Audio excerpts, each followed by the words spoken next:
Hey everybody, welcome back to our series of videos on advanced mindfulness. I'm John Christie. Today we're going to be talking about stage 2 of therapy. Last week we talked about stage 1 and how to combat some of those negative thoughts and where they came from. Today will be stage 2.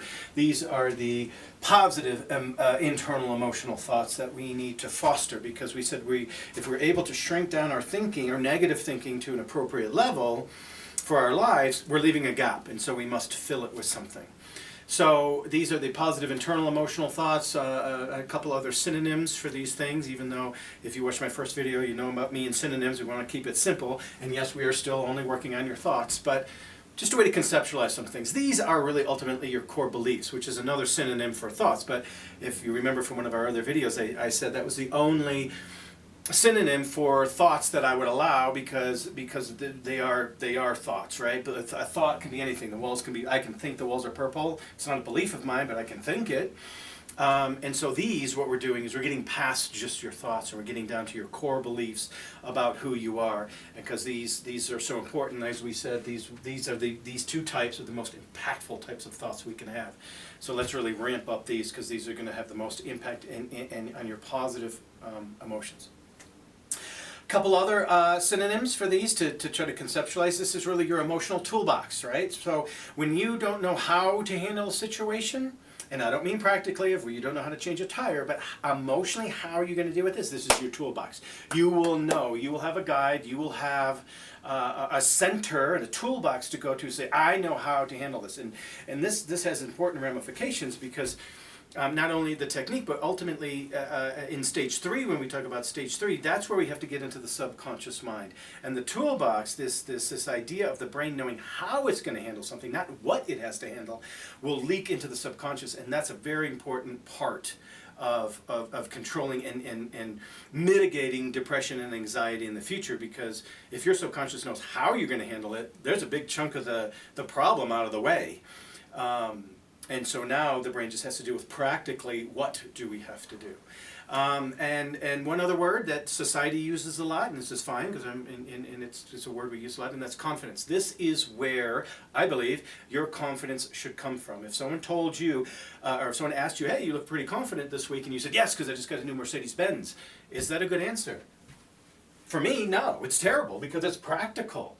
And practical things don't give you worth. And not only, a car is external to you, so we're getting further and further away from the core. And what happens when your car gets stolen? Your confidence gone? So we don't want to put it in anything external or practical. We want to keep it right here at the core.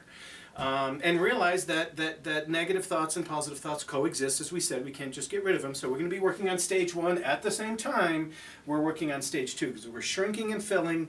It's going to be a lot more helpful than thinking we can just get stage 1 done and put a bow on it and then move to stage 2. This is not how things work. What are they? Since they're the most important thoughts we have, what is a positive thought? We went over our list the other day. We'll pull out a list of what things that people have told me over the past 15 years of positive things. So this is what we want to fill with. And this is the cool thing about working with emotions and lists like this. Once we said the practical doesn't matter, we're going to be on the emotional side, and we said that's more important. If someone said, wow, you look confident, and you said, yes, because I know I'm a kind person, that's emotionally based, that's going to be a much better answer than my Mercedes-Benz. So this is the who we are, and the cool thing about this is that they're infinite. Okay, practical with finite, right? If you saw someone being 7 feet tall, you could not think yourself 7 feet tall. That's not going to work in this area. And again, that's why it's limited. That's why we don't want to spend too much time over there. But emotionally, if you saw someone being kind, could you break through the time-space continuum and be kind to somebody? Yes, you can, immediately. And there's not one of these things that you cannot be. Again, 7 feet tall, can't be 7 feet tall. Helpful, I can be helpful. Hopeful, proud, energetic, thankful, grateful, passionate, optimistic, I can be all of those things. There's no limits on any one of us. So this is the list, and this is the list that we want to start thinking about. And I want you to be a kid in the candy store. Even if you don't think you are these things, doesn't matter. You can be these things. So if you look at this list that we'll have on the screen, and you want to be content and happy, calm, which is one of my favorites, you can be these things at any time you want. An external situation doesn't have realm over you, I can still come into a chaotic or negative situation and me be happy and positive. Now, I can't necessarily control the situation. I don't want you to control the situation. That's external. That's wasted time and energy. We'll get into a later video about actually how much control we have over other people and other things at some point, because it's a lot more than people think. But for right now, it's good just to have the general thought that I'm going to focus on me and not worry about the externals. Now, once we get into advanced mindfulness, we'll talk about how that does affect other people, and we actually have more effect on other people than we think. So we'll have this list, and I want you to take a look at this list and build a list of your core beliefs, and that's what we're going to use to start. It's not on here, stage 3, but stage 3 is very important, and that's the one we're going to get to next, of really how to implant these things into who we are, and just that is who we are. It's how we live. It's the default mechanism, but it requires getting into our subconscious mind. So that video will be kind of interesting because subconscious mind doesn't really want you messing around with it, but we're going to dig in there anyway. So thanks for watching. Subscribe, like, comment, please. We'd love to hear your thoughts, and even about topics. I'd love to tackle them.